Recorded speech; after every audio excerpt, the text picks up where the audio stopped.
and welcome to this debate this evening. First of all, welcome to Sheriff Mainelli, who is chairing tonight, and I'll come back to him in a minute. I think there are 4 masters of livery companies here tonight. Welcome to you. Welcome to our members, and welcome to all our guests, including members of the Financial Services Group. This is the second webinar we've had in a week, which has had over 200 attendees. The last one actually had 400 attendees, which is about digital poverty. So I'm very proud that we're achieving these very good numbers. For those of you who don't know about the Information Technologist Livery Company, we are number 100 in the city livery companies. We have 800 members. And like all livery companies, we really have 4 things where we support each other, which is known as fellowship, each other as members. We support our tech industry. We support education. We have 2 schools which we're involved with, and we support charities. And we have our own charity, which last year gave away £400,000. And the members each year contribute £100,000 in regular donations. This year we have been tremendously fortunate that members have contributed nearly £18,000, well, over last year since COVID began, in substitution mainly of not paying to go to events. That could be not having dinners, and it could be like coming tonight. So if you enjoy tonight, we would encourage you, please, to give a donation to our charity. It's very simple. If you go to our website, wcit.org.uk, if you page down on the right-hand side, there's a donate button, and we'd really appreciate your support.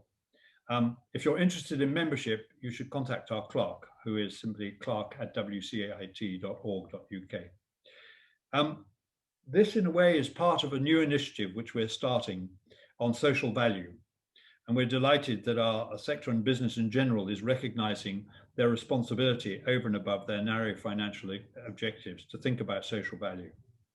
And we see ESG and social value, and in particular the S, as representing the modern embodiment of the core values of the livery movement. And this year we will be launching a social value program to engage with technology companies and provide them with a forum and platform to share thinking, ideas, and collaborate. Expect more on that shortly. So to tonight's debate, we hope you have there's a lively debate. It's going to be chaired by, I don't want to say old, because that's disparaging to him and to me, my long-standing friend and colleague, Sheriff Michael Mainelli, who is very well versed in this subject, and we put together a great panel of speakers. But before that, I'm going to hand over to Julia George, who's done a great job in organising tonight, who will quickly take you through the programme. Good evening, everyone, and thank you to our Master Mark Holford for that lovely introduction. I'm very proud to have chaired the organising committee of the Financial Services Panel, Financial Services Technology Panel, to bring what I believe are a very important set of subjects to the attention of the livery movement. And judging by the numbers of you with us this evening, I think we've created a bit of interest.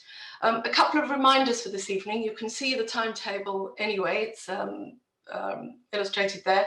Please put your questions to us throughout the debate using the Q&A button, and do upvote any questions that others ask that you want answered. Also, at the end of the formal debate at 7 o'clock, we invite any of you who wish to join us for an open debate. During that part of the session, if you want to ask a question, please just put your hand up, metaphorically. And if selected by our chair, then don't forget to unmute yourselves. Now, before we start, I do want to spare a thought for a member of my team, Indranil, who should have been with us this evening and is unfortunately fighting COVID hard. Indranil, we really wish you a very, very speedy recovery. Of course, the pandemic is front of mind for all of us.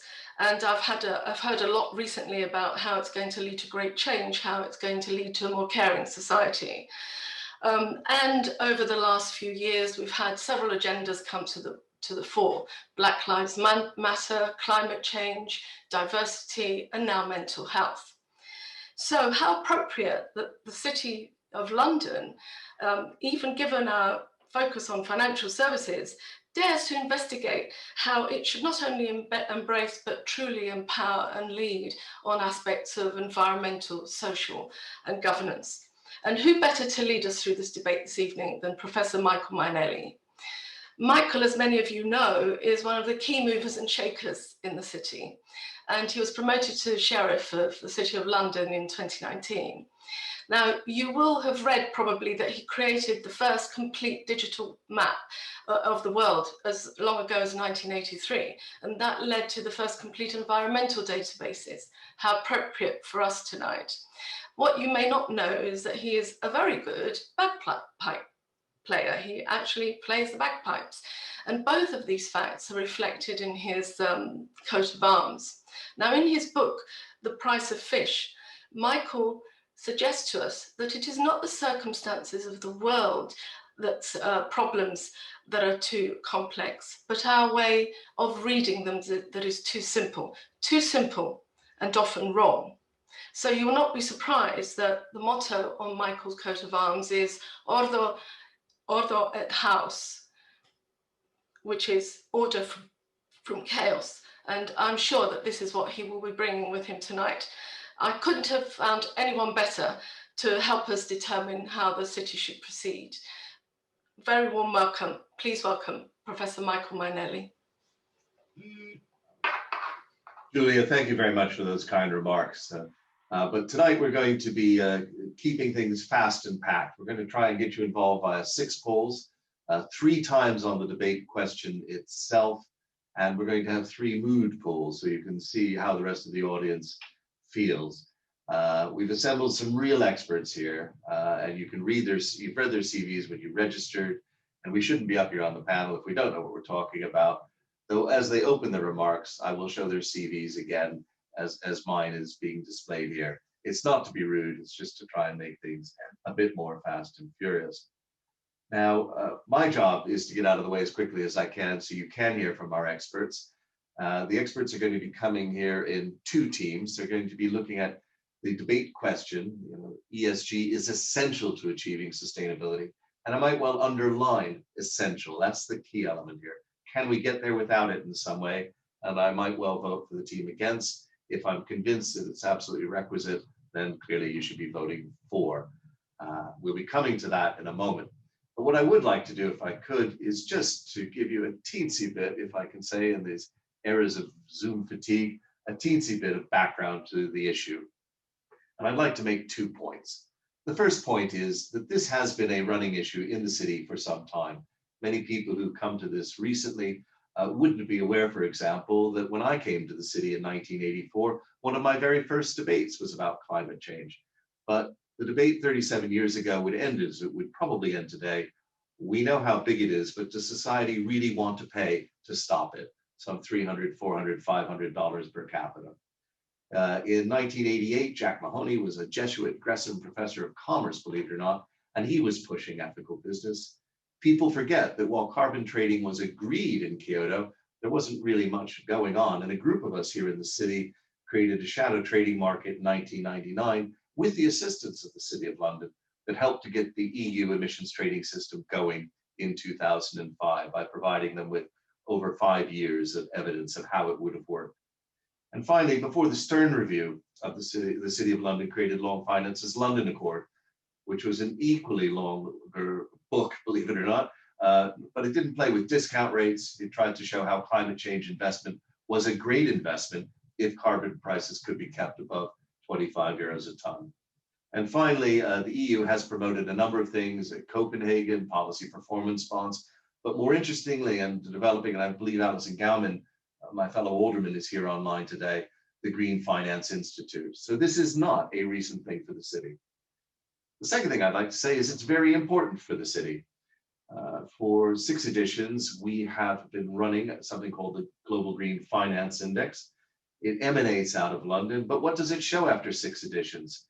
Well, it shows that up until recently, green has been a European affectation. It's just not binding in deeper in other areas, but I think that's changing rapidly. China has announced, in fact, a national ETS. London's okay in skills because we've got a lot of financial people, but our reputation is not as high as we like to think locally. We haven't issued a green bond yet, although we talk about it, and even then we'll be below 20th on the list. We are at the moment unable to meet our 4th or 5th carbon budgets. That means, in other words, we fall behind in 2 years in 2023. It's unclear what we're doing on ETS. So there's some intense changes ahead here. And I believe if we claim the green finance as a major strategic thrust tonight, we start to grip what that means and the role of ESG. Is it helping or hindering, essential or a bywater? So with that quick intro, we'll move into our first poll, and our pollmeister, Steve Smith. Over to you, Steve. So as you can see here, ESG is essential, yes or no? Your first chance at the debate question. Essential. Okay, well, one team has a big task ahead of them. So we start off at 86% and 14%. Lovely. Well, at this point, just a reminder, the debate question is ESG is essential to achieving sustainability. The team presentations will be followed by a poll, then the debate, followed by a final poll. So with no further ado, as you can see the team members here, beginning on the left with Richard and moving through. Richard, the floor is yours for 3 minutes. Thank you very much. Ian, feel free to move to the next slide as soon as you're happy to do so. I'm obviously voting for the fact that ESG is essential to achieve sustainability. And I believe it's essential as we don't have a planet B or a plan B as a way to actually address the financing required to decarbonise the impact of humanity. Many focus on what is wrong with ESG, and certainly I would look at it as it's the sort of VHS, as somebody said recently, to the Netflix version that we actually require at this moment in time. But don't focus, I think, on the negative. The promise is there, and as we've seen recently from Christine Lagarde, Mark Carney, Alain Job, there is an absolute imperative right now for us to focus on this, and they're providing the policy and the regulatory approach. In my role at Finextra, we actually focused on the constructive criticism of ESG as it stands today. And what we did is we focused on 15 myths that are out there today, 3 of them which you see in front of you.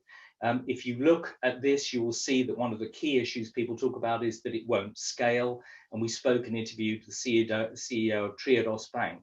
Yes, it's small, but I remember when I was at Microsoft that Steve Ballmer said the iPhone was going to be small and wouldn't replace the PC.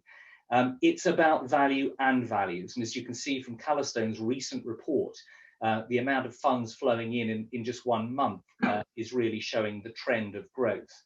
And then we get people stuck on data. There's no data.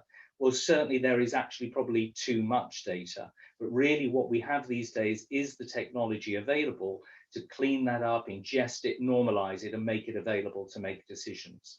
So I would contend that it is imperative. We do have the approach that we need to address it, and it is an essential to achieve sustainability. Richard, thank you very much, and well within time.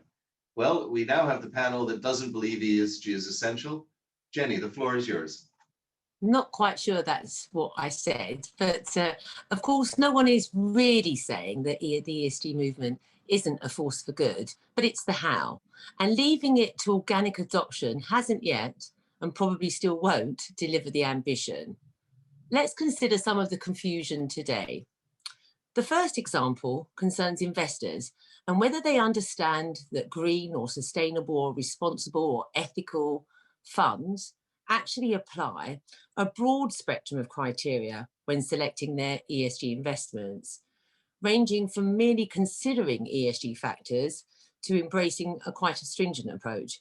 And even then may only be focused on a single dimension, for example, clean energy, and ignoring the company's governance or social or employee practices. The second example examines the concept of screening, which can just mean negatively eliminating the worst of the worst, as opposed to only adopting investments that positively match ESG criteria. And then the third, another gravy train, the ESG index. There are many, many ESG indices out there, ranging from Morgan Stanley's MSCI ESG index that only focuses on financially relevant ESG risks to the FTSEs, who claim that they look for evidence of changing corporate behaviours. And there you have it.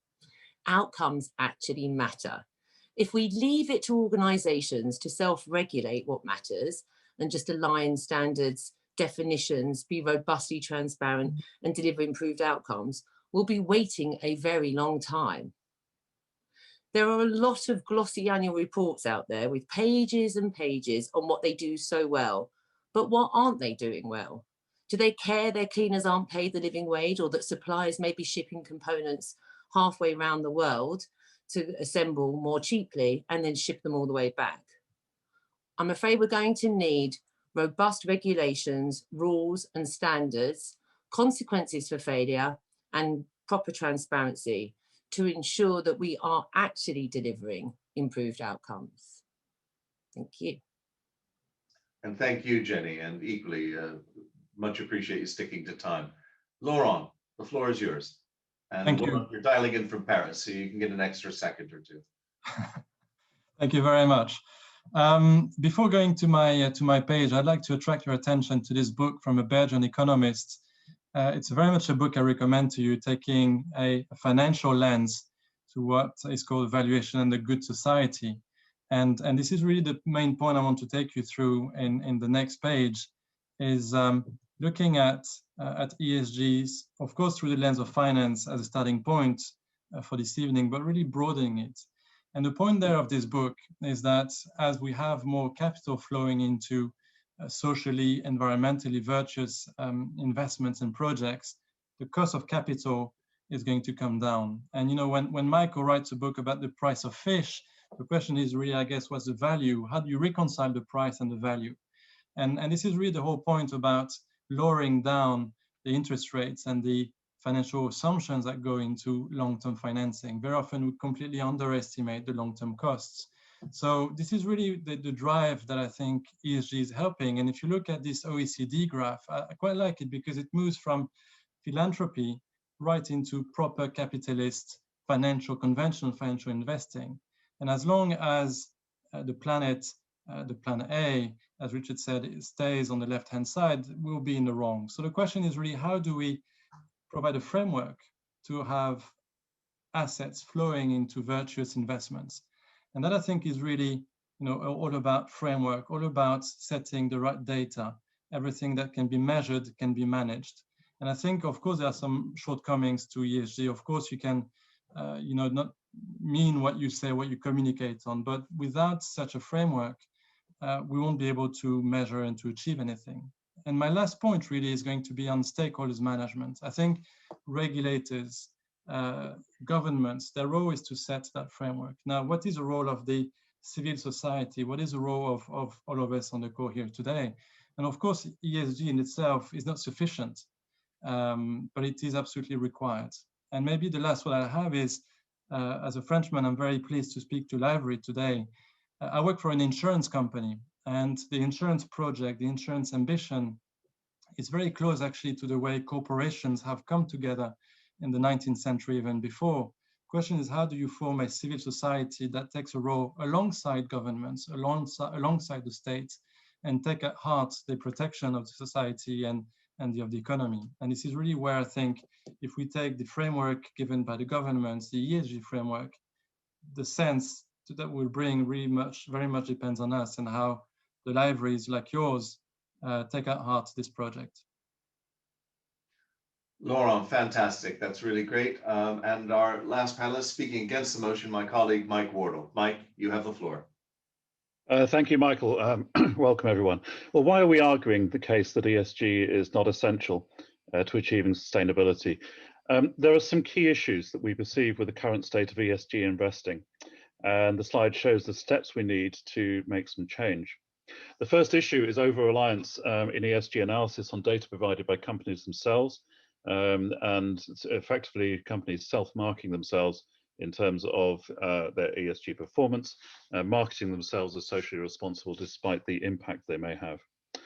Second, an undeserved premium is attracted by funds that signal their commitment to things like the UN Principles for Responsible Investment. Recent research by Husum Kien and Aaron Hume found that funds that announced a commitment to the Principles for Responsible Investment managed to raise additional capital whilst not making any difference whatsoever in their ESG score. ESG, in that sense, greenwashing. Third, the use of simplistic frameworks to assign ESG scores.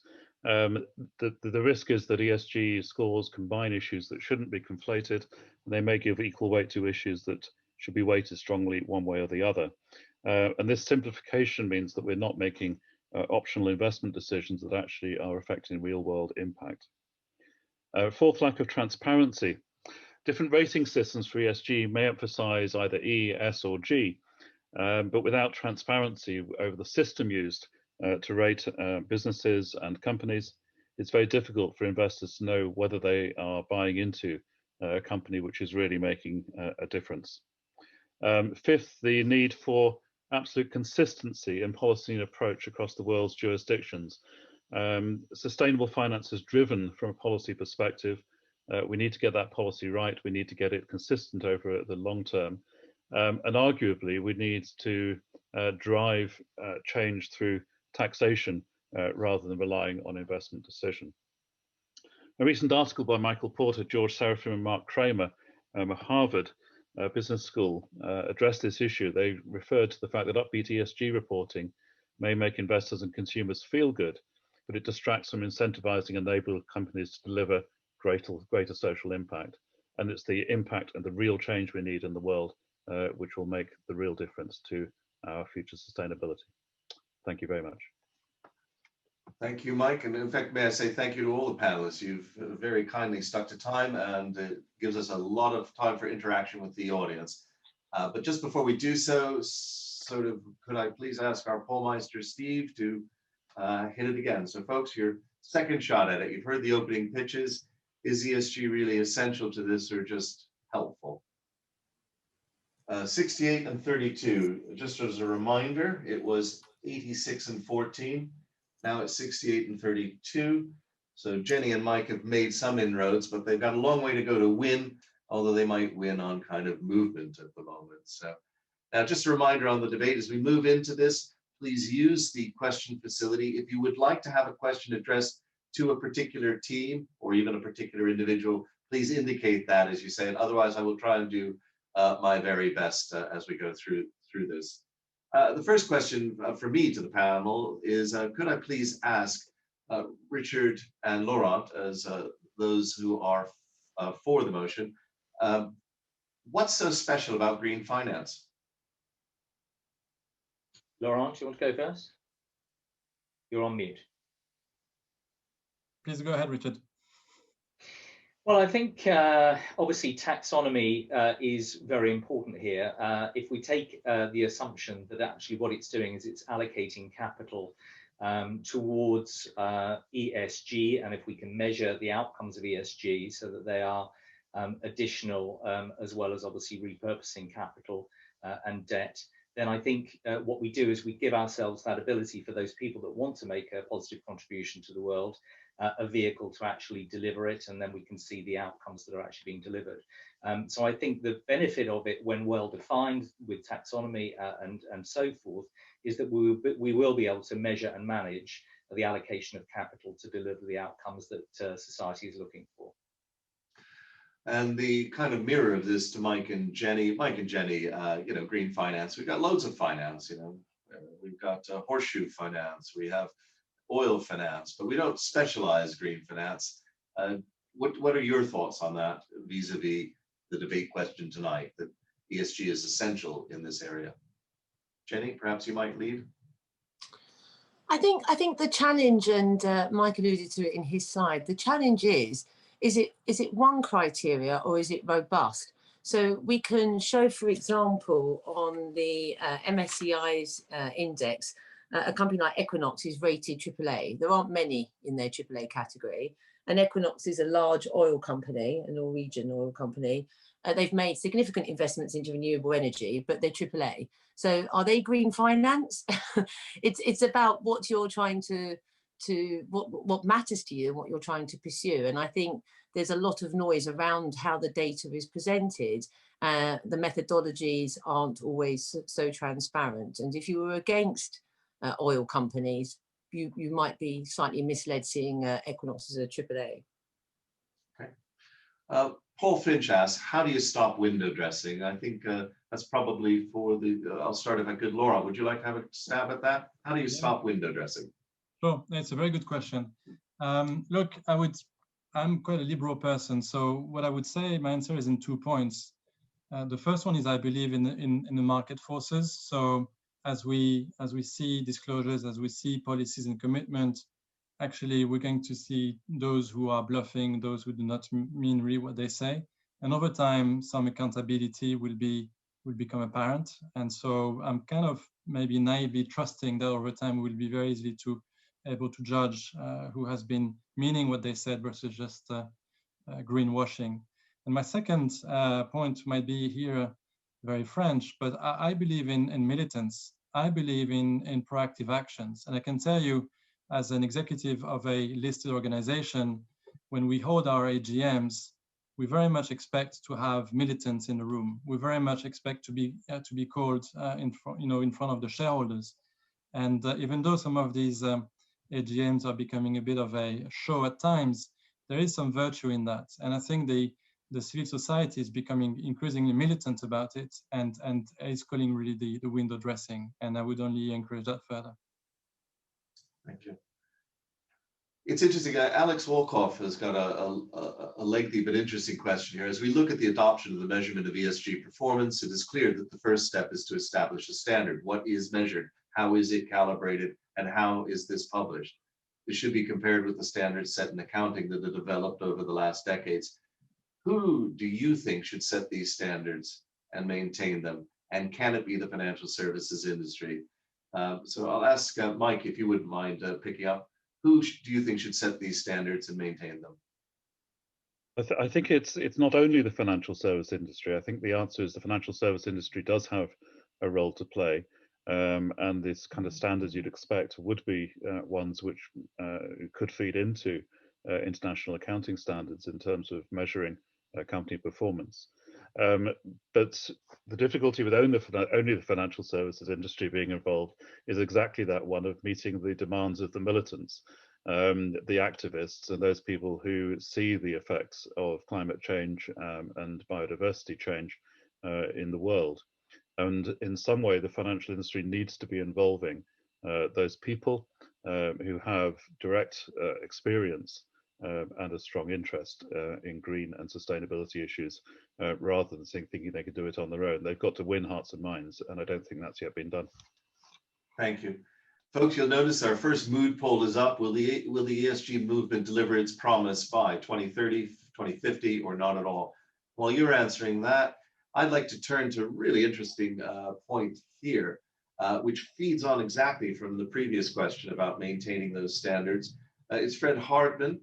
Fred says, if more regulation and transparency is required to make ESG an essential part of the solution, how do you achieve consensus between stakeholders so that everyone feels it achieves this essential piece of the puzzle? Richard, I think in fairness, this is sort of one for you. Well, I think consensus is a difficult one to achieve, but I think if you move to answer off the back of the previous question, where we're talking about the IFRS and the FSB with regard to TCFD, and then SASB and all the various other methods are actually all coming together to create a very rapidly consolidate on the standards that are required on accounting and sustainability, and with governance, with TCFD from the FSB. So I think there's a method there, and then as you actually have the cooperation through the consultations with the NGOs and the supranationals, etc., then I think with things like Davos and WEF, which are going on at the moment, you are actually starting to see some form of consensus that really things like TCFD, SASB, and even PCAF actually are becoming the sort of de facto standards that are emerging. Whether that's full consensus, I think it's certainly moving us further forward than where we are, than where we've been in the past 12 months. Fantastic. We're playing here between the Q&A and the chat room. I'm moving back to the chat room for a minute. And I think this is a legitimate question for the team that's against, Mike and Jenny. Robert Merritt's asking, is there a key measure that you believe we should use to track the progress of institutions towards positive action? especially if you're saying it's not ESG. Jenny? I think if I'm honest, I think it would be trying to oversimplify things, and that's exactly the problem if we try and boil things down to a single measure. The challenge here, and Mike mentioned it earlier, is hearts and minds. It's about substance over form. If we try and boil things down to form, we'll end up with a tick box exercise. We actually need to have consequences, and we need to change society's attitude towards organizations truly embracing sustainability and the ethical impact and the social value of their construct.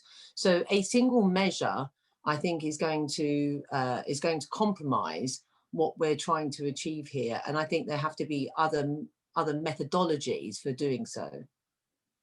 Okay. Jan Dolman points out that regarding standards, the World Economic Forum and the Big Four auditing firms have developed universal metrics.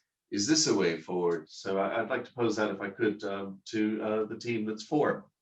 Is this very much in line with your thinking, Richard and Laurent? Yeah, I'm not familiar with universal metrics, but the integrated accounting framework is linking obviously the financial and the non-financial together, and that's actually being adopted by quite a few large firms. Microsoft, for instance, is on a roadmap to bring those together. It makes that available in a machine readable format so that people can then analyze it. And I think this is the key point I would make, which is that once the standards have been brought together, then obviously they've got to be needs a much wider group of people to be reporting than the limited number of companies that do today. And then I think it also has to be made available in a machine readable format so that the militants or the NGOs, etc., can get their hands on the data, very rapidly analyze it and use it to put data evidence in front of people at shareholder meetings to improve control and stewardship. Sorry, go ahead, Jenny. I was just going to add, so I think what those questions are alluding to and some of the other aspects are, we have this whole concept coming out of Davos last year of stakeholder capitalism. And I think that is something that has a broader, deeper behavioural aspect to it that may well see the outcomes that are sought by ESG affected for organisations. I think that's what the question is talking to. Okay. Christopher Gleedle's got an intricate question, but again, I think well worth addressing here. ESG relies on the efficient utility of resources and their allocation, but there are knowledge gaps between specialisms and functions. As a result, with the confusion of multiple ratings, reporting standards, variable data sets, and so on, boards can eulogize about their ESG strategies, but without robust integrated tactics at the nexus of hard and soft systems, will ESG at best remain suboptimal, or worse, remain no more than the value-destroying greenwashing? It is interesting, I think last year The Economist spoke about the alphabet soup of standards in ESG. So I think this question is probably directed at you, Richard and Laurent. I don't know if you're pushing this and saying it, but here's a mess in a soup. And we just saw the audience poll where it was we're either very patient about ESG if the audience is right, not at all in 23%, and I think it was after 2050 for 61%. So those are pretty long-term figures. A planet might have been melted by the time the audience thinks ESG is going to get a grip, even if they're not against it. I'll respond briefly and then let Laurent in. But we did a workshop recently with a wide group of people, and one example we put forward is, if you will, that sort of Netflix version rather than the VHS version of ESG. And here we were using satellite and sensor data, and that was being put through an Earth systems lens to actually understand climate impact, which was then being offered up to a bank in India who were putting the climate assessment alongside their credit assessment. And this was allowing them to allocate at a much better discount rate loans to farmers in India.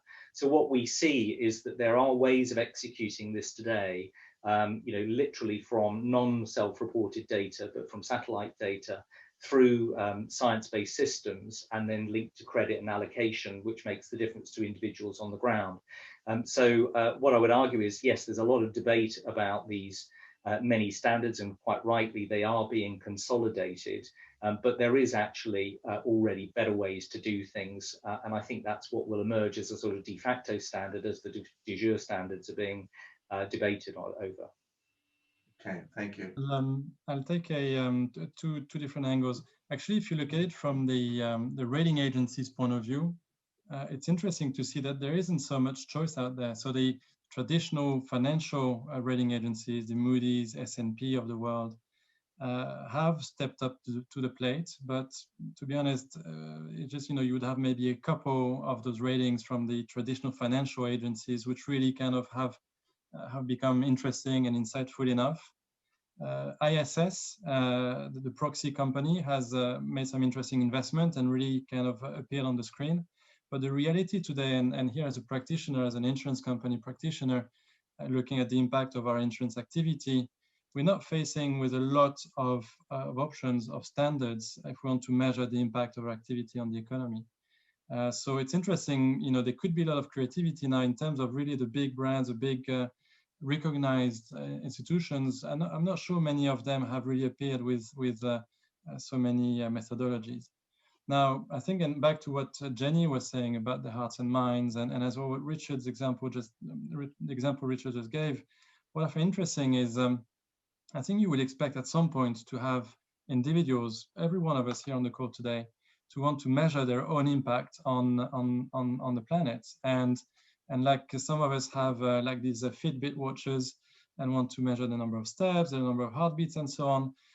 There will be this kind of very subjective, very call it gimmicky ways of measuring the impact, and I'm not sure that the point there will be how true is it, how objective it is, but how virtuous the behaviors become, and I think we don't necessarily have to have a very scientific approach to that. I think it's just a question of mindset, and here at some point, once you kind of activate that wheel, I think it's you stop trying to measure if 1 and 1 really stack up, and if we're getting to the right numbers.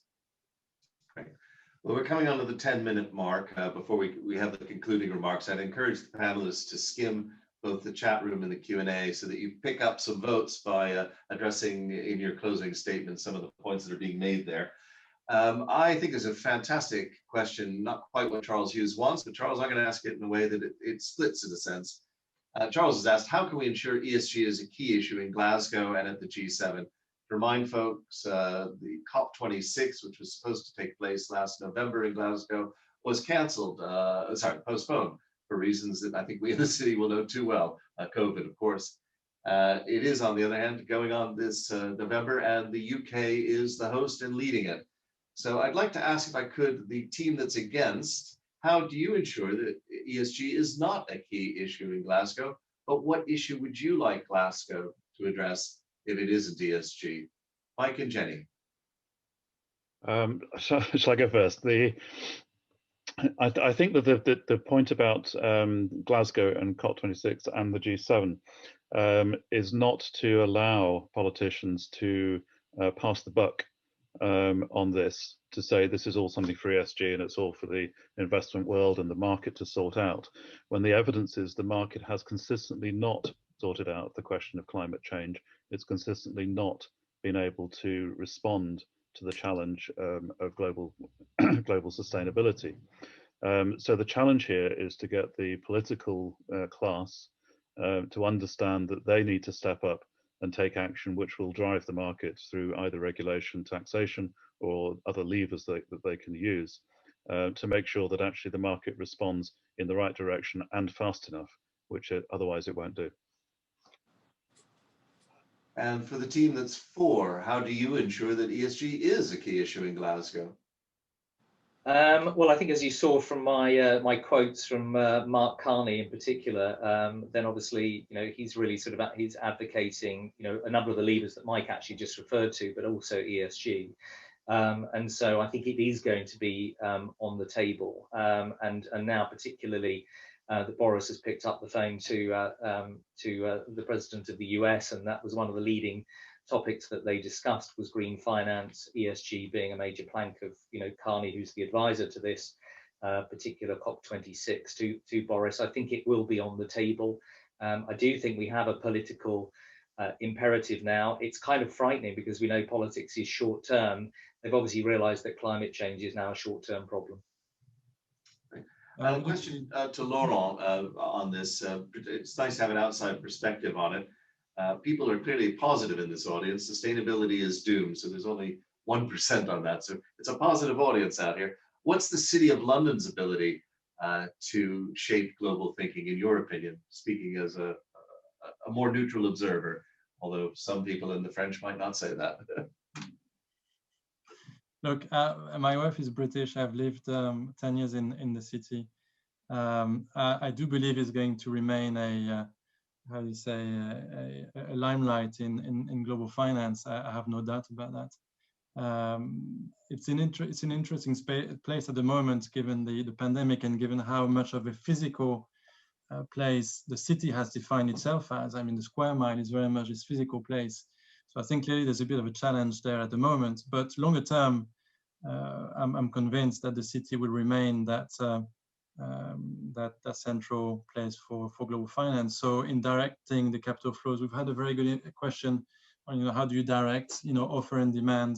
I'm pretty sure that London will remain that marketplace. That's the first point. The second point, I think, and the library today, I've said this in my intro speech, the way corporations are represented in London, the way the civil society has a real active role to play in the UK. I would really think the City of London and the UK, and generally speaking, to take a role there. And I'm not too concerned about Glasgow. It's going to be on the agenda. The question to me is how do we ensure that concrete actions are going to be taken and not waiting for 2050, as the Prof said earlier on, but that we piggyback on the pandemic benefits to the planet of this pollution coming down and so on. So how do we make Glasgow having an effective impact on the energy transition? Very good. There's been a question upticked by the audience a couple of times. It's from Richard Burge. How can ESG accommodate competing priorities? That a company reduces its carbon burden by withdrawing production from developing countries with a resulting increase in poverty, which is right. This sort of plays into your hands, Jenny and Mike, but you can have 30 seconds to address it, and then I'll let Richard and Laurent have a go as to why Richard's point is possibly wrong. So I think that's the whole problem with the way that we measure ESG from an investment perspective today, is about what matters to the individual, and that can be quite conflicting. A classic example would be a business like Pfizer are rated CCC on the MSCI index, but they're probably going to save the world today. So depends what matters to you in that point in time. Another example would be Diageo, FTSE 100 company. If you don't support investments in activities like alcohol or tobacco, you wouldn't invest in Diageo, but they score extremely highly for those UN Sustainable Development Goals. So if you wanted to invest in a company that scores super high in that, you would be investing in Diageo, even though it may conflict from another. So I think that the challenge is around transparency of what matters. And I think many investors are quite naive around that terminology of consider versus focus versus thematic, and don't actually know what all of these funds are involved in, have screened out, have screened in, what approach they take, and what the conflicting aspirations are of the investments within that portfolio. And that's the challenge. Okay. And Laurent and Richard, I mean, it is an important question, I think, for your argument. So what's your response? I would say a few things. If the same author that I've used the book of, Christian Gollier, actually wrote a book saying that increasingly the end of the month is more important than the end of the world. And the simple example to take here is that actually the yellow vest movement we've had in France was triggered by a green tax, and that's something people don't have in mind is when we've increased the taxes at the pump, that people saying, we struggle to make ends meet, and you want us to pay another tax. And I think this question is a very relevant one. It's not just for developing countries, it's really what is the social agenda of any country. And that I think is a general debate, and a very difficult one. And indeed, if you take developing economies, if you go to the Philippines, if you go to a number of Asian countries, coal is taking a huge space there in the economy, and you cannot put a plug on coal overnight. So that's how, to some extent, the energy transition has to be phased over time, and to avoid a rupture, because then we might save the planet but have a few revolutions in a few places.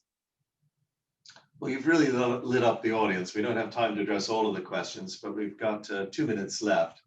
And I think there's a theme here. Not surprisingly, we have a bunch of information technologists. So technology and innovation is clearly important. Both sides have said, with and without. So Mike and Jenny, do you believe there would be more innovation if we were to drop ESG? And Richard and Laurent, do you think ESG really does aid innovation? So Mike and Jenny, you're first.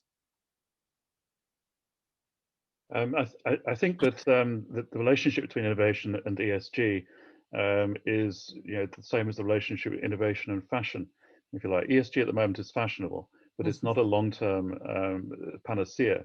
It's not going to change the world. What we need is technology and innovation, which enables people to make do with less in terms of fossil fuel reliance, which allows new ways of storing and using energy in ways that do not use resources in the same numbers, to allow better use of land. Technology and engineering is a huge bonus in terms of finding ways to live more sustainably in the planet. That can be done without necessarily a panoply of ESG around it. Well, you're certainly saying, there's an interesting comment here from Bob McDowell on the same theme, saying ESG is very strong mood music, playing well to the investor audience. Moods change and so may the music. But Richard and Lauren, I think you'd have a very different opinion on that. What do you think ESG can do to help spur innovation? Yeah, I think there's clearly a market failure, and nature has sent the check, and we've seen that recently. And I think what we'll see with innovation is that, and you can see it already in the market, is that if you can get the pressure from policy and regulation and taxation, as we're starting to see coming through, then you actually start people sharpening the sword to say, how do we actually respond to this? And some of it's just going to be, it'll be like the discount rate on some perhaps new technologies might be reduced, so that actually, there's lots of great solutions out there. They just need to be financed. But if you just go to pure technology, just looking at my old firm, Microsoft, it had a carbon tax for years internally. It used that to create a fund, which is used for things like the AI for Earth and AI for Good initiatives, which are grants to develop better ideas. It's actually carbon neutral. It's going to be carbon negative by 30. It's actually going to be extractive of all of its carbon that it's produced since the foundation of the company. So if you look at that sort of big tech firm and using its market power, it can also actually play out playbooks to firms to show them the way to actually deliver their own outcomes. So I think it's a combination and exemplars which will help people see the solutions to these complex challenges. Okay. Panelists, sadly, I have to bring things to a close. You've been absolutely wonderful to work with, short, sharp, to the point. We wanted this to be fast and furious and to handle in an hour. For those of you who've got chat questions and chat, we have a half hour afterwards where you can ask it in a slightly less time-pressured way. But I now need to move, if I can, please, to the concluding remarks. And we'll take these in a slightly different order, with Mike Wardle kicking off for against, followed by Laurent, Jenny, and then Richard bringing up Tail Gunner here as he opened. So, Mike, you have 1 minute. Your concluding remarks on being against the motion. Our children and grandchildren need us to act urgently to combat what may soon be irreversible climate change. We need to focus on material and real-world step changes. The lack of focus in ESG on impact rather than procedure and process is in danger of lulling us into a false sense that we are doing enough and we will make the change. Finance needs to step up. Thank you, Mike. Laurent, yours. Thank you. I'll put this ambition on a collective one. I think it's the big danger is that we all turn to each other saying, but what do you do? This is not enough, and so on. The question is really, but it's very similar to what Mike just said, is ask ourselves, what do you do about it?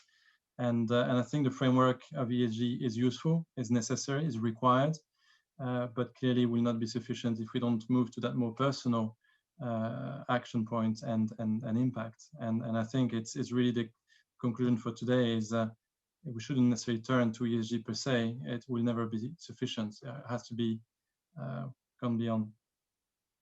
Thank you. And Jenny, your thoughts? Well, I think Laurent just was a beautiful introduction for mine, really, which is that ESG is not enough. And we've got to be very careful of substance over form here. The mere existence of ESG and regulations regarding ESG from the EU and everybody else just won't be enough. They need to be embraced, or we're going to have a box ticking or greenwashing outcomes. We need, as we did with many other cultural changes, we need the tone of the top to change. We need society's responses individually and collectively to change. They can really punish, individuals can really punish corporates and governments. And so unless they change their response, a framework of factors that can be manipulated won't be enough. And what we really all want to see is the desired outcome of improving the sustainability, the ethical impact and social value of an organisation. That's what needs to be delivered. Thank you. And Richard, do you bring up the conclusion of the concluding remarks? Well, I think all of the panels have all agreed that ESG is essential, but what they've all agreed is that it's just version 1, which was my argument, that it's really just the VHS to the Netflix we need. So I think we should stand here and think, the way that people thought 10 months ago about the vaccine. Gosh, this is going to be difficult, it's going to be hard, I'm not sure we're going to be able to get it, but with a coalition of the willing, we can improve it and we can deliver the outcomes that all of my panelist colleagues have been desiring, which is impact in the world. Thank you. Well, the moment you've all been waiting for, I have brought my Korean clapper to provide a drum roll. Steve, if you wouldn't mind launching the final debate poll. And folks, it's over to you. The floor is yours. You've heard the arguments from both sides, extremely well presented by both sides, I might add. And you've also seen a virtuoso display from the Worshipful Company of Information Technologists of what can be done if you use every single feature that Zoom contains. So let's see, how's the poll going there, Steve? Are we almost done? We're 81%, 82%, still coming in. Okay. Yep, I think that's it. Let's see then. So 60-40. Just as a reminder, we began at 86-14. We moved to 68-32, and now we're down to 60-40. So I guess, what do you say at this level? I guess the point I say is, Mike and Jenny, you have very, very seriously moved the audience. But at the end of the day, Richard and Laurent, you have still won on points. So I think both sides can go away heads held high as pointing out that this is a really running issue. And I must thank you, the audience, for having engaged with us. I would just, if you don't mind, like to make a couple of concluding remarks of my own, and then I'll hand the floor over to Simon Burrows. Firstly, the point that I would like to make, if that's all right, is that, in my perspective, what's been going on here has been a classic problem that we've been, facing in this space, and that is that we need to make market mechanisms work. Those are ultimately the way to go, and this is on the left side, the internal. Billions of bottom-up decisions are what's going to matter. We need to use markets and price and policy, and disclosure might be unnecessary, you could say. The biggest example I use of this is in 2011, the mileage driven by Americans actually dropped per capita for the first time by approximately 4%. And why? Were they listening to the Sierra Club? No, it was simply because the price of oil rose 32% that year. So markets matter, and we've also seen the changes of COVID. But on the other hand, markets can be aided, they can be supplemented. And you, the audience tonight, we're facing a really tough question, which is, is ESG essential? Well, it may or may not be essential, but it could be an enormous help. although I think all the panelists would agree improvements could be made to avoid greenwashing and factors like that. So hopefully we'll be seeing both ESG and traditional markets working together. And I must say, from my perspective, I would like green finance to disappear as a term. I would like it just to be normal finance. But that's not going to happen in the near term. But hopefully in the medium term, we can internalize all the externalities of carbon, water pollution, etc. And you and I will be going to the supermarket and buying a tin from the shelf and not having to worry about it. In the same way we don't worry whether or not the supplier has spent too much on tin or too much on the beans contained therein. Anyway, Simon, if I may, the floor is yours for some remarks, but may I, just before you, thank very sincerely the team that supported the panel and me tonight, and may I also thank the panelists who've been a genuine delight to work with.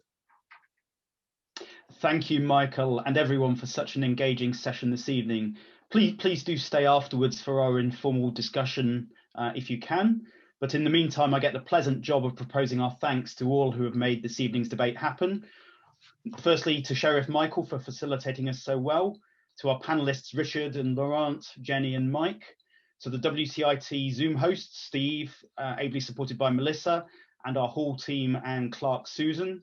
And finally, our Financial Services Technology Panel that have helped put the event together, particularly Julia George, Liz Thrussell, Indranil Nath, despite his COVID, and hope he's better soon, Julia Condon and John Gavin.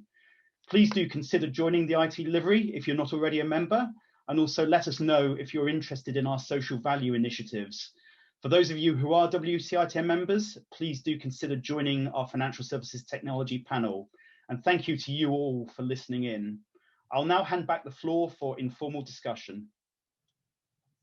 Wonderful. Thank you all. Well, we have an informal discussion, and I'd ask all of the panelists to unmute, please. And I think we can take it very much in lines with some of the things that have been going on in the chat room. I might first just pick up a gentle question here, if I could. And that's one from John Gavin. You'll see it as the last question, panelists, in the Q&A. If governments and society really believe in and support the values that ESG measurements are supposed to embrace, why isn't corporate ESG performance audited as rigorously, independently as financial performance is audited? Any thoughts on that? Laurent, perhaps one for you, I don't know. Yeah, I think it's, I don't have a good answer to that, and I would very much welcome a bit more stringent regulation there. To a prior question and Jenny's answer on winning hearts and minds, I do still though that we would benefit from having a few criteria. They would be simplistic, they would be restrictive, they would be, they cannot be the only ones by definition. But I think we should hold people accountable on specific metrics. For me, the carbon emissions is an important one. So, long story short, I don't necessarily know why we don't have it today, but I would very much expect regulators, especially in the financial industry, to move there in the name of green finance. And I agree with what you say, Michael. It's as long as it's green, this means that it's not normal. But I think we probably need this kind of mottos to get people on board and to accept it, if not by taste, by force. Yeah, it's very true, Laurent. When I get up in the morning and I'm green, it's not normal. So, yeah. Jan Dahlman made a point in the chat room. I thought maybe you guys might pick up on asking. This morning at the World Economic Forum, Mark Carney stressed that the role of governments is to make credible forward commitments. I think the emphasis here on credible, pass and enforce sensible regulations and provide incentives, and the markets and the investors will react. And certainly one of the programs at Zien that we've been pushing, which was pushed by the corporation at Copenhagen in 2009, is this idea of policy performance bonds that governments basically commit to things like their 2050 targets. And if they start to fail to make them, the bonds would pay more interest. And if they did make them, the bonds would pay no interest. Basically, inflation-linked bonds for net zero carbon. But anyway, what do you think is the role of governments in there? And Richard, why not you pick that one up briefly? Well, I think it's there's a piece there which is around the policy, which has got to be a clear signal, and it's got to be followed through and long term. then working with the sort of agents such as the Bank of England and the central banks, then the coalition with the FSB, putting in place their stress tests and measurements such as the TCFD. These are levers coming through from government. Then I think you're right, linking to things like sovereign debt and how they use that has a flow down effect into the market. And then there has to be, talking to the point on audit, I think there has to be an acceleration around the need for integrated financial reporting deployed, and then obviously audit against that. So I think all of these things, clearly they look at the short term and the long term. They try and give markets and voters the time to actually react to these changes, so that they don't get the shock of the yellow vests in France. So that's why some of these things go slower than we would wish them to do. But I do think that there's a bit of nexus of forces going on, and as I say, I fear, unfortunately, they're doing it because they do see how severe the outcomes are going to be from climate change and biodiversity loss, which is why they're finally putting some muscle behind these levers. May I just add to that and put a slightly different perspective? I think we're talking about driving change, and driving change, I can tell you as a CEO, former CEO, it doesn't work effectively if you don't win hearts and minds. If you operate telling rather than selling, it's not effective and it's not sustainable. And we're talking about sustainability here. And I think there are three different stakeholders in this marriage. There's the individual, there's the government, and there's the private sector. And something like the Davos stakeholder capitalism has four big pillars to it. It has the planet. It also talks to prosperity, governance, and people. And unless we take, it's like, how did we change society's attitude to drink driving or wearing seatbelts? You have to win hearts and minds, and everybody has to work together. And I just don't think a single lever is going to achieve the objectives that we need around the four pillars. And as I mentioned, it's not just the planet, it is people and prosperity and governance. And I think there's, a tremendous amount of influencing and selling that needs to happen. Do you think, I agree with you, but I think it sort of feels like, the people, profit and planet, the people, in terms of citizens, are actually saying, look, we care about climate change and Black Lives Matter and so on and so forth. So there's not selling or telling that needs to be done there. They're kind of on board. Particularly, obviously, it's generational and it's based on different demographics and geographies. But broadly, there's surveys, the Accenture survey of brand leaders. Brand leaders are responding to that. So we can see that. Then if you seem to have the sort of the government largely, they're playing the need for it. So the resistors are really the financial markets and some of the private firms, because of course they've got to manage their stakeholders, which are slavish to the sort of the original view of what a fiduciary duty is. So do you think that that's right, or would you say no? I see a different view. But that's why I come back to stakeholder capitalism. The stakeholders, if we still have a culture where we want quarterly growth and it only matters from a financial perspective and the other outcomes aren't measured or monitored or managed, then we're not going to achieve that desired outcome. And I think, if you want to punish a corporate, individuals can do that very robustly. And we talked earlier, and this is the WCIT, technology can be very powerful, shining a light on bad corporate behavior and bad corporate outcomes. So in reverse, I think it's up to individuals for when it matters to them and it's inconvenient for them to still embrace and hold true their objectives. Governments are there to support that with frameworks, and then corporates will be punished if they're not complying.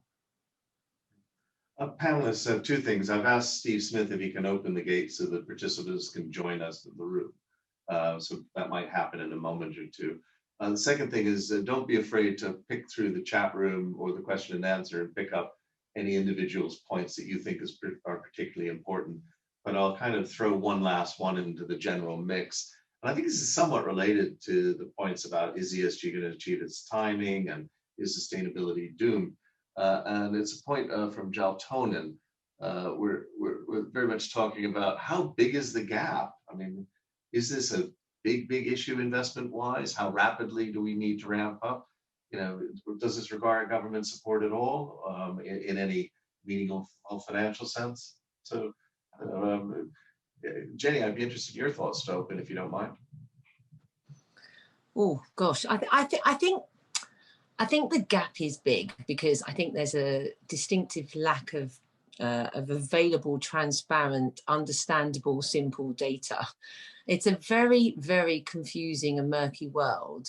And unless you are sophisticated and have the tools at hand to understand, and I just go back to my first example of, you know, of the motivation of a fund. They've all got the same wrapping. You know, you can easily insert the word green or sustainable or ethical into your fund name, but all you have to do to meet that definition is say that you screen and that you consider. And I think that that's very harmful to the longer term confidence that in capital markets we're getting ESG right. Any other thoughts? I think there's a the disinvestment movement has been very powerful. So the number of funds and large investment vehicles who have disinvested from fossil fuel companies is fabulous. I'd quite like to see a positive investment movement, which is rather about disinvesting from fossil fuels, is actually really investing in sustainability, in biodiversity, which someone's mentioned in the questions, putting money into very positive action to shift our reliance on fossil fuels and to improve the availability of sustainable energy for all in society, including those in parts of the world who are very much impoverished in terms of energy availability. I think it's a complex world, and I'm quite swayed by my conversations with David Harris, from the London Stock Exchange, where they talk about the TPI, the Transition Pathway Initiative, and particularly the sort of work they've done with the Church of England, where they were talking about disinvestment, but realised that actually the firms that are most likely to actually make the investments on, renewable energy are going to be the current, oil incumbents. So the real pursuit is to do, good stewardship and use their shareholder muscle to actually hold them to targets and make sure they deliver the outcomes.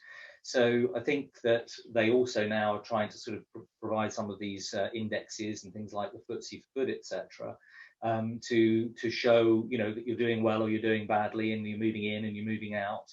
And evidence that to to wider investors, and so I think that like in any other market, really strong, reliable, trustworthy brands will start to show through what they do, not what they say, and people like that for like the London Stock Exchange, if they evidence that over time, will allow people to know that they trust that brand to make those decisions on their behalf, rather than necessarily have to pick through every single piece of detail, which is kind of how a lot of people, other than professional investors, rely on the financial markets today anyway. The master's in the room with us now. Mark, I don't know if you can turn on your video and unmute yourself. I was just curious if you might like to make a couple of remarks. It's been fantastic that you've used this year to pull this forward as one of your big themes. And I'd just be curious what you felt about this evening's conversation. I feel very underqualified to comment. Can you hear me, by the way? We can hear you, Mark. Can't see you, though. I feel very underqualified to comment because I know very little about this.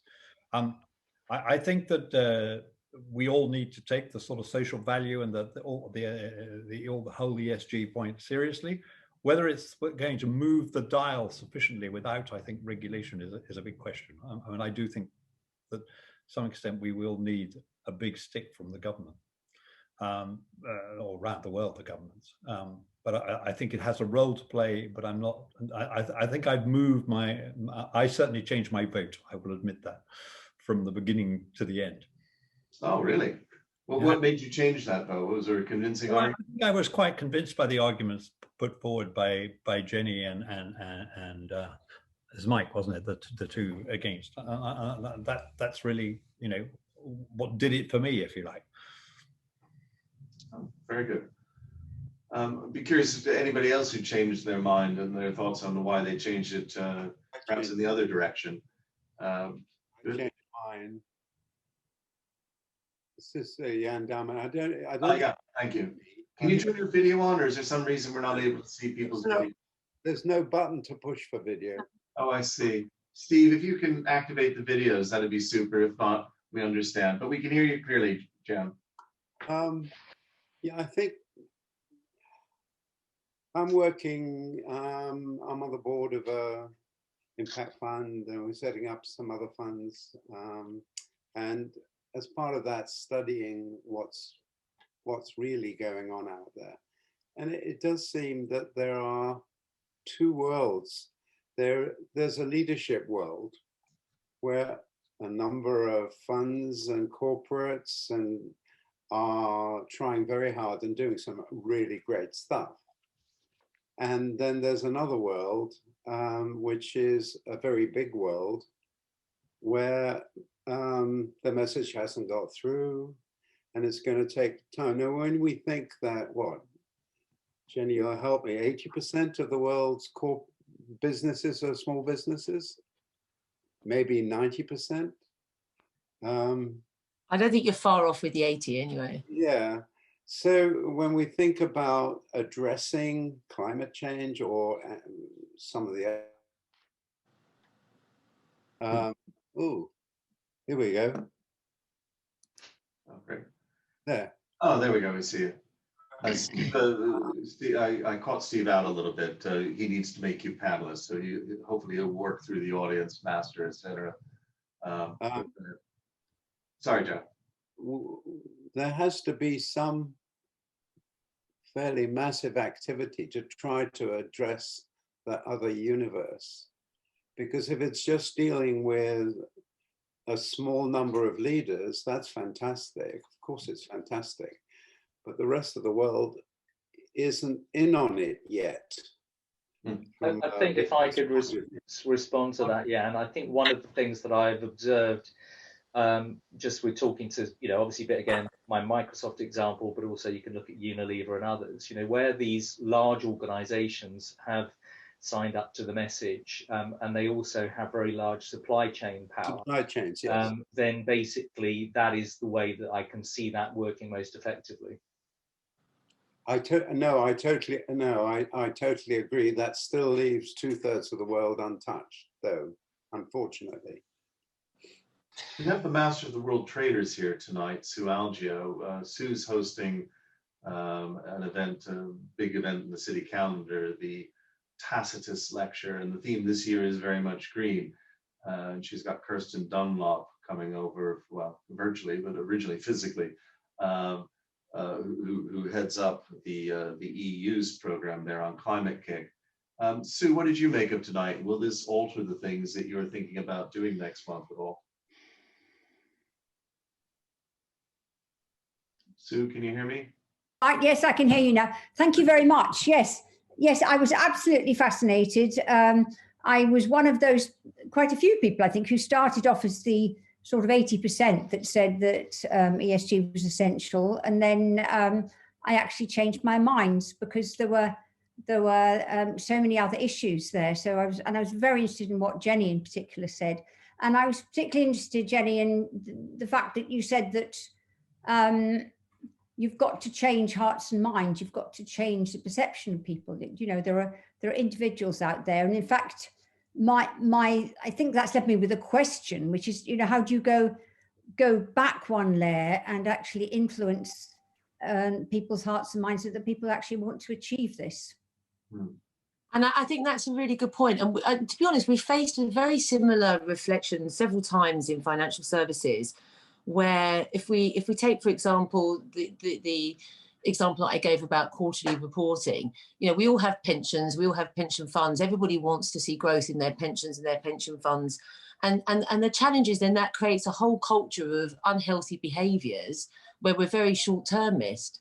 I'm an advisor to a clean energy business which is focused in sub-Saharan Africa, very, very inspirational micro clean energy projects.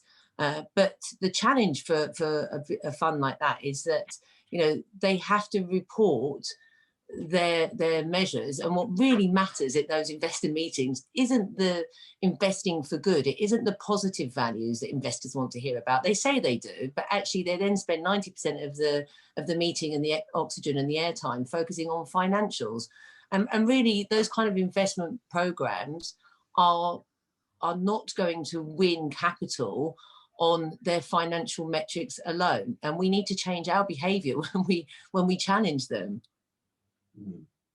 Folks, you can test whether or not you can unmute, but you should be able to be getting videos. Stephen is running around trying to help all of you connect. But I notice that we have here tonight as well Robert Merritt. Robert Merritt's the master of the Worshipful Company of International Bankers, and made a few comments in the chat room. Robert, I know that you're very keen on the topic as a whole. Do you want to open up your video and your voice and tell us what you took away from this evening?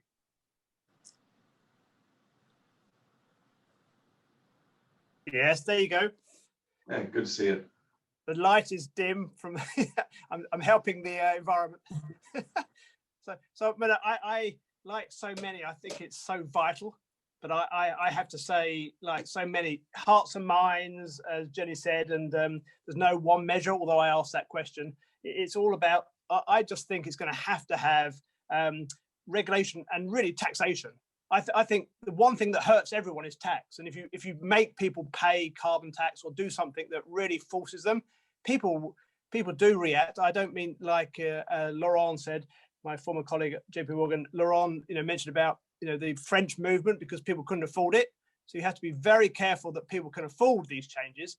But if you switch carefully, you can force a change of behaviour.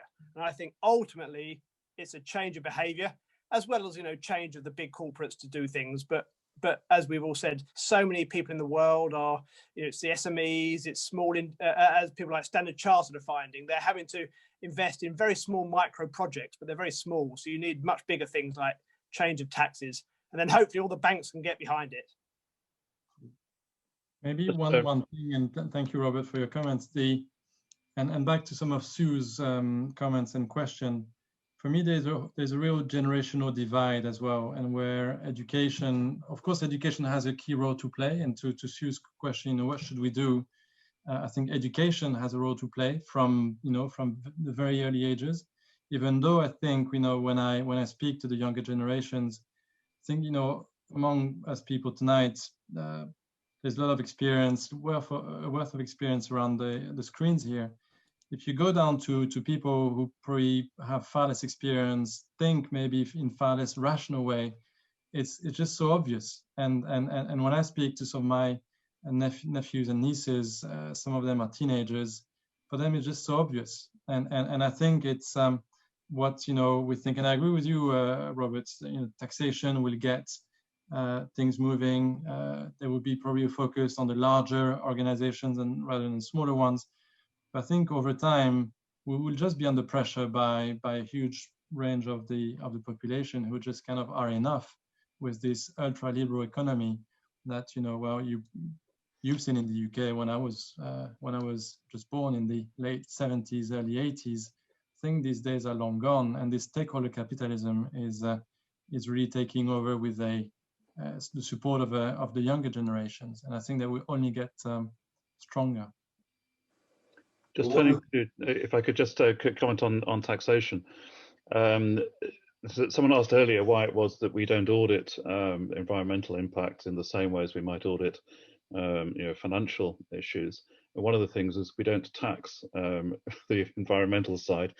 We do tax the financial performance of a company, and the whole question about corporation tax and how far it should be based on profit as opposed to how far it should be based on the impact on the environment and the social impact of what a company does is perhaps where the taxation debate might need to go, to say that actually tax on a corporation needs to be around impact as well as or in place of profit.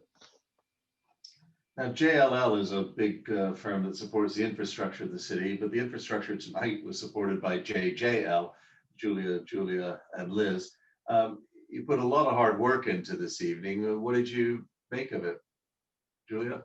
Well, I think that the technology industry has heard a major challenge from all the speakers. We need transparency, we need data, we need to make that data accessible in a way that actually can be used by the layman, not just by investors. And that's where you're going to get activism. And I was really pleased to hear just now, Laurent, that you brought up education. Well, hearts and minds, where do we start? I was involved in a symposium recently with the City University right in the city, of course, and they were looking at how to develop socially responsible STEM professionals. So they're actually looking at how to develop degree courses that encourage their students to think in socially responsible ways. And we really do need to really encourage that and to move a lot of investment and incentives to that, and just help in every way we can. I know as a livery movement we have apprentice programs and so on and so forth, but really that's what I've heard. We can help in two ways as a livery movement. It's the education side of it, where we're there a lot, and also the technology side, we're technology companies. Let's rise to the challenge. You know, where do we want the money to be invested? In technologies that help. So the only other thing I would say that I got from this is that I'm a little bit fearful. I mean, I started very gung-ho, thinking, yes, ESG is absolutely needed, and then modified it a little bit. And that's because it seems that humanity needs a jolt every time to act globally. And we've had the jolt of the pandemic. So my fear is what next before we take the subjects of environmental, social and governance really seriously. So that's a bit of a fear. So anyway, that's my tuppence worth there. Yeah, I oddly, Julia, you might want to come back on this, think that COVID's been fantastic on the environment because it showed the limits of behavior change. So much of this was this presumption that if we made people more aware and they bought a bit of this, that, what we've basically seen is you can have major behavior change if you want your standard of living as opposed to just the marginal behaviors. You knock 6% off. Yeah, exactly. And so we really need to find and drive clean energy. We really need to start. It makes me think a little bit. So, you know, it's heresy to say that, you know, education, awareness, hearts and minds, etc.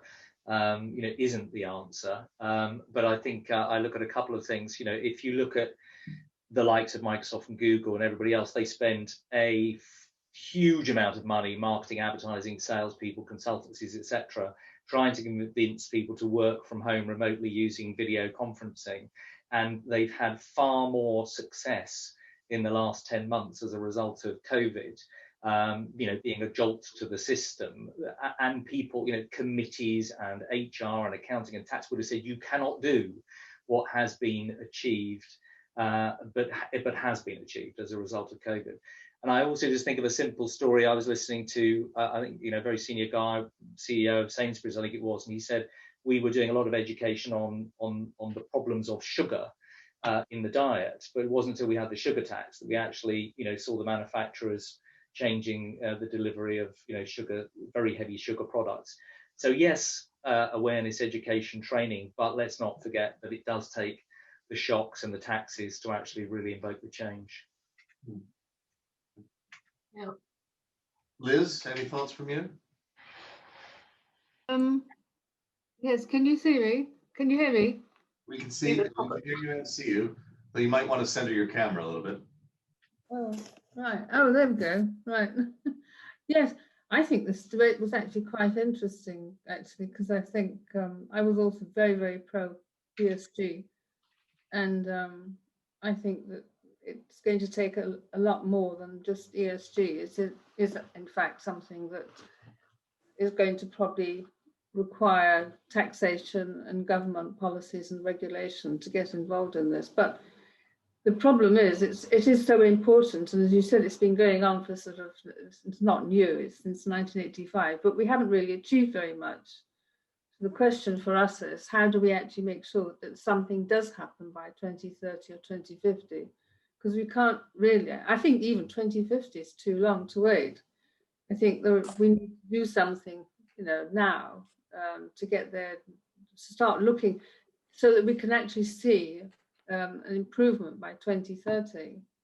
Otherwise, it's, I don't think, if we're going on, if we carry on the way we're going now, I don't think we're going to achieve very much in terms of changing the sustainability and climate change. Well, I see the clerk here, Susan.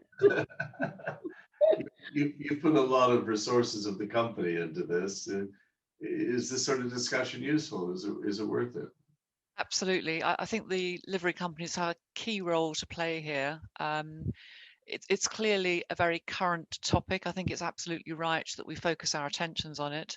I thought it was a really interesting debate. I'd agree with many of the views expressed here. I do think regulation is very key. I can't see it happening really without it. But yes, a fantastic evening, and my thanks to everybody who's been involved in it. Well, just to hear, does any panelists want to make a final remark? Anybody in the audience want to throw in? It's a really interesting thing to have this kind of decompressed 30 minutes. I rather like it.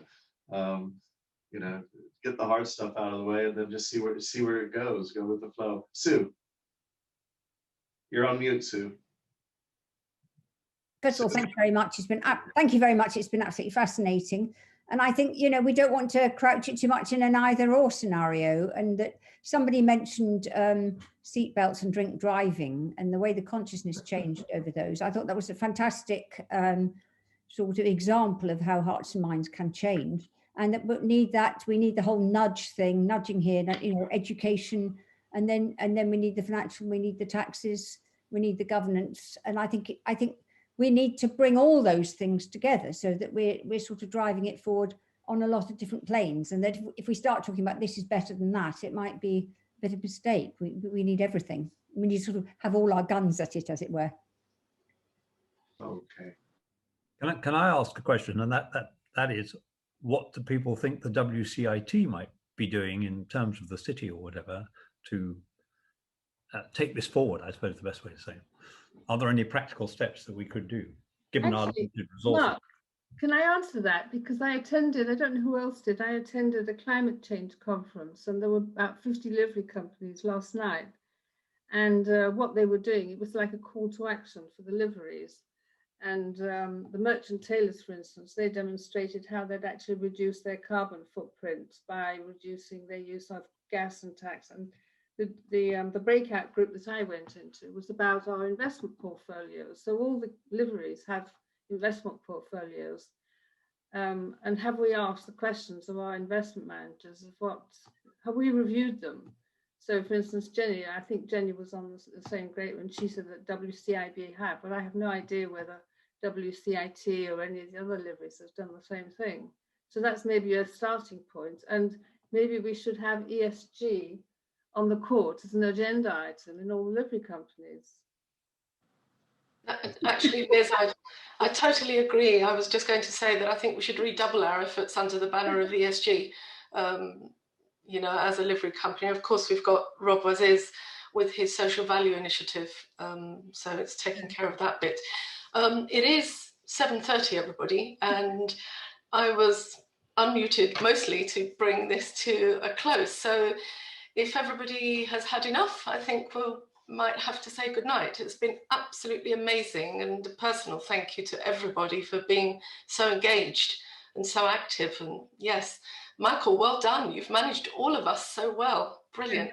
Can I add my thanks to Michael and all the panelists again from the company for being willing to come tonight. I know that in France it's already 8:30, so thanks for that. And thanks also to our hidden Zoom Meister, who is one of the city's leading Zoom Meister and helped many other livery companies along with his colleague Alan Simpson. Yet again, a triumph, and thank you very much. Thank you, Steve. Thank you all. Delight to work with you. Have a great evening, and I hope this debate nudges things forward just that little bit more.